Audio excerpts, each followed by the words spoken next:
Assalamualaikum warahmatullahi wabarakatuh. Selamat malam, selamat datang di ruang cerita.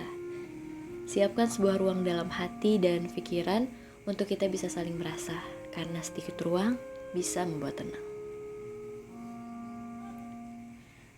Alhamdulillahirrahmanirrahim. Puji dan syukur. Udah kayak mau ceramah aja. Karena ini masih dalam momen Idul Fitri. Ini berarti seminggu after Lebaran 1441 Hijriah. Jadi masih kerasa lah ya hawa-hawa Lebarannya.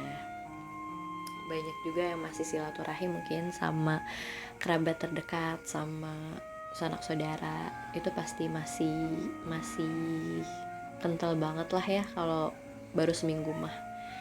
Dan alhamdulillah banget, jadi ini kita akan share malam ini tuh, kita akan share cerita-cerita bahagia dari dari keluarga saya doang sih. Egois sekali. Tapi nggak apa-apa deh ya, semoga aja dengan mendengar cerita bahagia ini, yang lagi galau-galau, yang lagi sedih-sedih, bisa jadi bahagia juga akhirnya setelah mendengarkan cerita bahagia ini. Amin, semoga. Sebelumnya nih saya mau ngucapin lagi taqabbalallahu minna wa minkum, siyamana wa siyamakum. Semoga di Ramadan kita pada tahun ini yang sudah berlalu kemarin, amal ibadah kita semua, kebaikan yang selama kita lakukan di 30 hari kemarin itu bisa diterima oleh Allah Subhanahu wa taala dan menjadikan amal itu sebagai pahala untuk kita, untuk memperberat timbangan kita di yaumul akhir nanti. Amin. Tadinya sih malam ini saya pengen banget sharing sama beberapa teman saya yang emang mereka tidak bisa melangsungkan Lebaran bareng keluarga sendiri, tapi karena dari kemarin ada aja gangguan terus nih di sini, jadi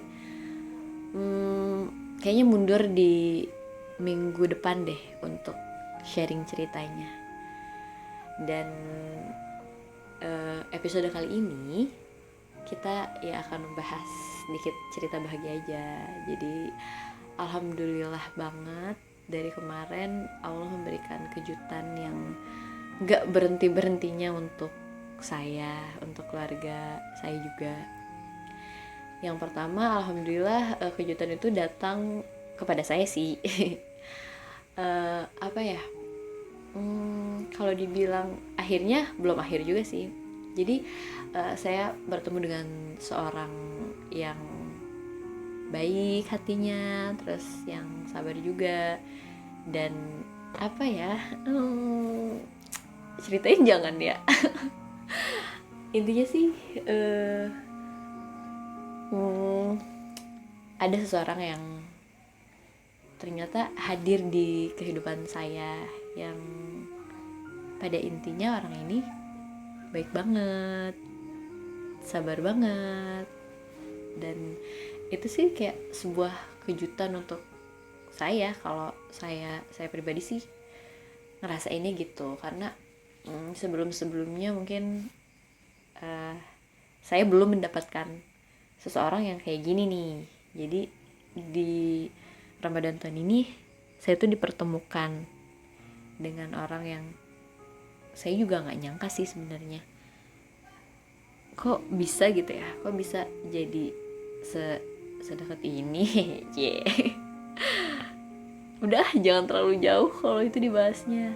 Yang pasti saya berterima kasih banyak sama Allah, dan semoga dipermudah lah. Maksudnya semoga ini jalannya untuk bisa saya lebih mendekatkan diri lagi sama Allah Subhanahu wa taala, lebih lebih gencar lagi sama ilmu yang emang harusnya digali sih, ilmu keakhiratan ya, bukan cuma ilmu dunia doang. ya banyak sih, banyak yang saya semogakan gitu. Jadi cerita bahagia pertama tuh ya, seneng juga bisa dipertemukan sama orang yang sesabar itu, sebaik itu. Karena sebelumnya saya emang belum pernah menemukan orang yang kayak gini gitu. Dan saya pikir kayak jarang juga sih ada orang yang setulus ini ke saya. Ya gitu deh. Kadang suka malu sih kalau misalkan terlalu dipublish secara dalam. Ya intinya gitulah, intinya bahagia yang pertama saya itu bisa dipertemukan. Tapi yang lebih bahagia lagi, apa ya, yang lebih bahagia lagi, kemarin baru kemarin hari apa berarti, hari Selasa, alhamdulillah lagi ya kan, alhamdulillah lagi, teteh saya akhirnya lahiran secara normal. Dulu lahiran anak pertama itu sesar, terus alhamdulillah yang sekarang yang kedua, karena teteh saya ini kayak yang banget pengen lahiran normal, akhirnya VBAC gitu. Saya nggak terlalu paham sih, cuma pada intinya dia nggak mau sesar karena merasakan sakitnya tuh luar biasa setelah jahitan itu, setelah dijahit perutnya itu, dan banyak banget resikonya juga. Saya nggak tahu sih karena saya belum pernah mengalami ya. Dan akhirnya dia kenyang, dia kuat banget, pokoknya niatannya tuh pengen normal gitu. Dan akhirnya alhamdulillah normal, meskipun mulusnya itu dari 2 hari sebelum akhirnya dia lahir deh kalau nggak salah tuh. Dan itu untuk pertama kalinya saya ngeliat langsung manusia itu lahir dari rahim seorang ibu. Itu suatu hal yang haru, sedih, gemeter juga. Jadi aduh mohon maaf banget nih teman-teman, saya lagi flu. Doain ya semoga cepet sembuh, semoga besok udah membaik lagi deh, amin. Nah jadi karena emang saya suka foto dan saya pengen banget moto bird foto gitu kan, bener-bener real lagi ngelahirinnya. Karena kemarin tuh sempet ikut vendor bird photo, cuma belum diizinin untuk ngambil ketika momen lahirannya itu. Dan kemarin alhamdulillah saya mendapatkan momen itu ketika lahiran ponakan, jadi seru juga. Dan alhamdulillah bidan yang menangani teteh saya ini, mungkin emang ada kedekatan sih saya antara saya dan bidan tersebut. Jadi bidannya tuh welcome banget ya kan, ayo mau foto nggak, ini lagi mau keluar nih gitu kan. Terus kayak saya lagi makan bubur, tiba-tiba langsung mau dong, langsung saya akhirnya ngambil kamera, foto dan video. Dan ketika saya ngambil foto dan video itu pas lagi keluar banget nih, itu tuh kayak ya ampun, ternyata perjuangannya seorang ibu tuh keren banget ya. Terus kayak apa ya, Allah tuh keren banget asli deh. Kenapa bisa ada orang hidup, manusia mungil hidup di dalam perut kita gitu, terus dia bisa keluar, dan itu prosesnya tuh bikin greget banget gitu kan. Dan ketika saya bertanya sama teteh saya setelah after proses melahirkan itu lewat, saya nanya terus saya gimana gitu. Ya sakit mah udah pasti gitu kan, kalau ditanya sakit mah udah pasti. Terus teteh saya bilang kayak antara hidup dan mati deh katanya gitu. Emang kenapa katanya gitu kan. Teteh udah gak kuat banget sebenarnya, itu udah lemes banget kata dia gitu kan. Udah lemes banget, udah kayak ya udah gitu, udah pasrah banget lah, terserah mau kayak gimana gitu kan. Ya kebayang gak sih selemes apa sih gitu loh. Karena suka penasaran gitu kan, selemes apa ya Allah gitu kan. Jadi kayak itu tuh ketika beres proses persalinan tuh saya langsung WhatsApp mama sih. Yang pertama saya WhatsApp ke mama sama bapak. Terus kayak langsung minta maaf gitu kan, maaf ya adek sering ngejengkelin mama, masih suka bentak-bentak mama gitu kan. Padahal perjuangannya mama ngelahirin ada ini pasti berat banget. Kalau sekarang kan proses persalinan tuh sebenarnya banyak dimudahkannya, ada birthing ball atau gembol yang ngebantu proses persalinan. Kalau dulu mah paling cuma jalan-jalan doang ya nggak sih, nggak ada gimbal, nggak ada alat-alat yang emang mempercepat proses kelahiran itu. Jadi benar-benar harus sabar banget. Dan kayak kebayang nggak sih sakitnya kayak apa. Terus anaknya malah kadang suka ngebentak, atau kadang disuruh aja tuh masih kayak males-malesan. Kebayang gak sih, sakit hati kali ya. Sakit hati, gue udah capek-capek ngelahirin lu gitu kan, gue udah sakit lah, nahan inilah nahan itu, tapi anaknya malah kayak gitu tuh pasti beban banget lah. Dan ketika saya kemarin ngelihat prosesnya langsung, kayak pikir 2 kali deh kalau misalkan ngebentak lagi gitu, jangan sampai gitu kan. Terus kedua langsung WhatsApp bapak, alhamdulillah udah lahir nih, tapi ada yang ngeliat proses lahirannya tuh jadi ingat mama, saya bilang gitu kan. Terus kata bapak, nah makanya mulai dari sekarang katanya gitu, harus hormatlah sama ibu gitu kan, karena ibu yang bener-bener ngelahirin, bener-bener yang bertarung sama nyawa istilahnya, kata bapak gitu. Iya, langsung ketika mereka datang kayak melting gitu kan, ngelihat proses yang sebegitu menegangkan istilahnya. Pokoknya bahagia sih. Saya terharu banget ketika baby Alicia brojol, pas banget brojol.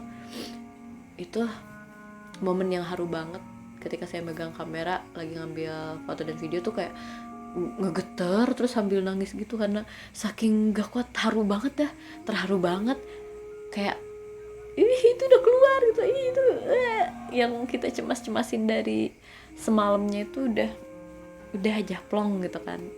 Alhamdulillah gitu kan, baby Alicia-nya sehat gitu kan, normal, lahirnya juga alhamdulillah banget. Dan teteh saya dari bukaan 5 tuh langsung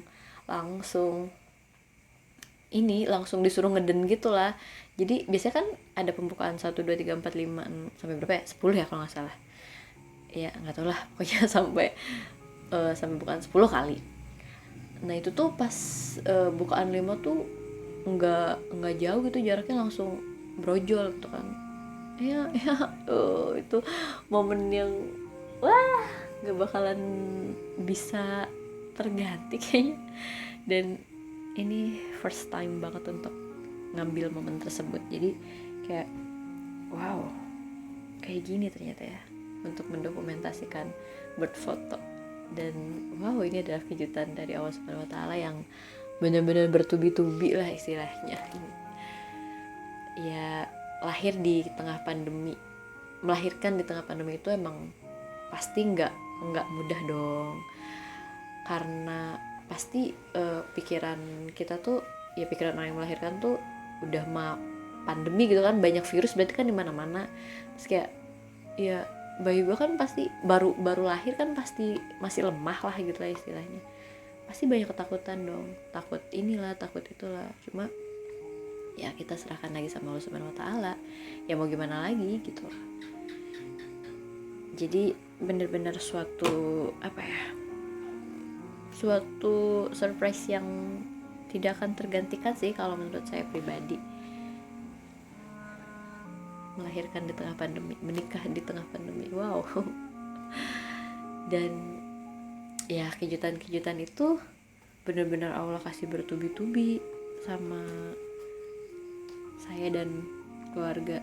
Emang kita nggak bisa mudik lah istilahnya tahun ini, tapi ya gitu, Allah menggantikan sama yang ternyata lebih wow lagi gitu kan. Jadi nggak usah takut sih sebenarnya. Intinya tuh kayak kenapa Allah akhirnya menggantikan sama yang lebih baik, ya karena ya Allah tahu gitu, Allah tahu caranya supaya kita tuh lebih bisa bahagia tuh Allah tahu gitu loh. Jadi nggak usah nggak usah, kalau kata orang Sunda mah tong parenyang parenyeng nggak usah apa ya, nggak usah cengeng gitu loh, dikit-dikit ngeluh, dikit-dikit ngeluh, padahal Allah tuh bakalan apa ya, padahal Allah tuh akan ngasih yang lebih wow gitu, yang sebenarnya kita nggak sangka-sangka gitu, nggak sangka-sangka, tapi itu malah indah gitu, lebih indah daripada yang kita pengen gitu. Dan Alisa itu lahir berarti 26, 25, 24, 2 hari ya, 2 hari setelah lebaran.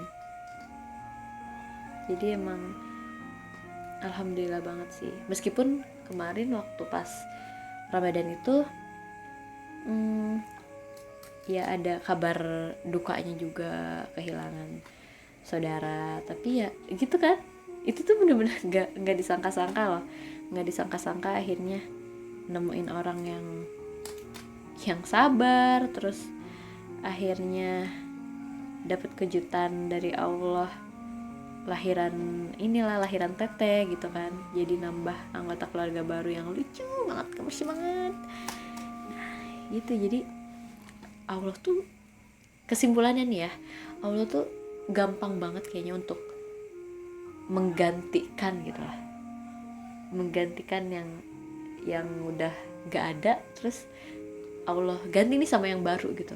Jadi gampang banget lah, mudah banget bagi Allah. Makanya sayang banget gitu ya kita kalau misalkan hidup kita, waktu kita gak dipergunakan dengan sebaik-baiknya. Ntar kalau misalkan keburu diganti sama yang baru, sama Allah gimana? Terus kita dimatikan, terus diganti sama orang-orang yang baru gimana? Terus dalam kondisi yang kitanya nggak ada di jalan Allah gitu, nggak takwa gitu loh, kayak aduh hidupnya sia-sia nih gitu loh, ya kan? Gitu. Jadi Allah tuh nggak akan salah sih, berharap sama Allah tuh nggak akan salah, dan Allah udah janjikan kita yang terbaik lah intinya. Iyalah Allah tahu, orang Allah yang menciptakan, ya nggak sih, pasti tahu semuanya yang terbaik buat kita. Makanya kita tinggal berdoa aja gitu kan, berdoa yakin sama Allah, kalau emang ini yang terbaik ya pasti dimudahkan. Kalau enggak baik menurut Allah, itu pasti akan digantikan sama yang lebih baik gitu deh.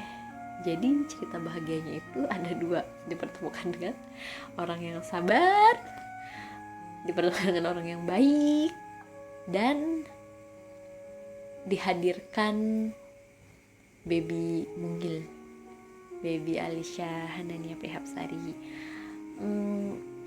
Semoga yang lagi menunggu momen baby lahiran, yang lagi nunggu buah hati untuk cepet lahir, buat nemenin tidur,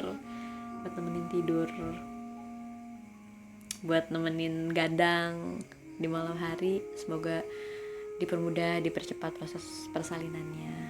Dan doakan juga semoga baby Alisa Hanania Prihapsari menjadi anak yang solihah, anak yang berguna untuk agama, untuk pasti kedua orang tuanya lah ya, untuk keluarganya, untuk agamanya, untuk bangsanya gitu kan. Jadi orang yang bermanfaat lah ya untuk dunia akhirat. Nggak berhentinya sih saya memohon doa dari teman-teman semuanya, dan saya pun mendoakan juga sama teman-temannya, semoga yang lagi sedih-sedih ketika ngedenger cerita bahagia ini bisa ikut bahagia juga dan gak sedih lagi. Yang galau-galau juga bisa stop galaunya, jangan galau lagi setelah mendengarkan cerita bahagia ini. Sebenarnya ini sederhana banget sih, ini kayak kalau orang denger ya apaan sih, kayaknya biasa aja deh kayak gitu, tapi yang merasakan tuh kayak luar biasa banget gitu, karena ya kita yang merasakan belum apa ya gimana sih, kadang suka nggak bisa diomongin. Intinya tuh kayak terserah apa kata orang kayak gimana, cuma ya berbagi aja lah cerita, sharing kebahagiaan ini. Semoga yang denger juga bisa ikut bahagia lah intinya, meskipun biasa aja, tapi kalau kita yang langsung ada di situ dan yang langsung ngejalanin tuh kayak ya masya Allah menyenangkan. Itu jangan lupa bersyukur juga sama Allah Subhanahu Wa Taala, karena semuanya itu tuh tergantung sama Allah sih gitu. Jangan pernah putus asa, jangan pernah lepas doa kalian untuk menggapai suatu hal, karena Allah pasti akan mengabulkan doa hambanya yang emang bersungguh-sungguh gitu. Makanya kalau doa tuh harus serius, jangan bercanda, nanti jadi setengah-setengah deh. Oke, di sini dulu aja podcast kita hari ini. Semoga minggu depan insya Allah kita bisa sharing bareng sama teman-teman saya yang emang mereka nggak merasakan lebaran di rumah di kota kelahiran, tapi di luar kota kelahiran. Dan semoga mereka bisa membagikan cerita bahagia di kota lainnya gitu kan, nggak di kota kelahirannya, karena ya pandemi ini kan emang nggak boleh kemana-mana gitu kan. Dan apa ya, pas ngeliat postingan teman-teman saya yang nggak bisa lebaran di tempat asal, kayak saya sih ngelihatnya sedih gitu ya. Mereka juga pasti ngerasain sedih, cuma ya kayaknya pasti bakalan ada sisi happy-nya, saya yakin.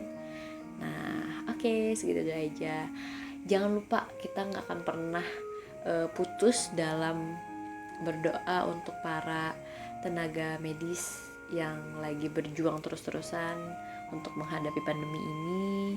Semoga dikuatkan, semoga diberikan kesabaran, dan semoga yang paling penting semua ini cepat berakhir karena kita bisa bekerja sama. Gak cuma tenaga medisnya aja yang kerja terus-terusan, tapi dari kitanya sendiri, masyarakatnya juga bisa saling bantu lah untuk apa ya, nggak terlalu sering-sering keluar gitu. Itu sih. Dan katanya dengar-dengar ada new normal, ya kali ya. Saya nggak terlalu mantau berita banget sih, tapi ya semoga ini apa ya, bisa jadi titik terang untuk kita bisa kembali ke kehidupan normal seperti sedia kala lah. Amin insyaallah ya. Oke, segitu dulu aja mungkin yang bisa saya share pada malam hari ini. Semoga bisa bermanfaat untuk teman-teman pendengar setia Ruang Cerita. Buat kamu yang lagi dengerin Ruang Cerita, jangan lupa sikat gigi, wudu, sholat isya, matikan lampu kamar tidurmu, dan tarik selimutmu. Semoga tidurmu nyenyak. See you.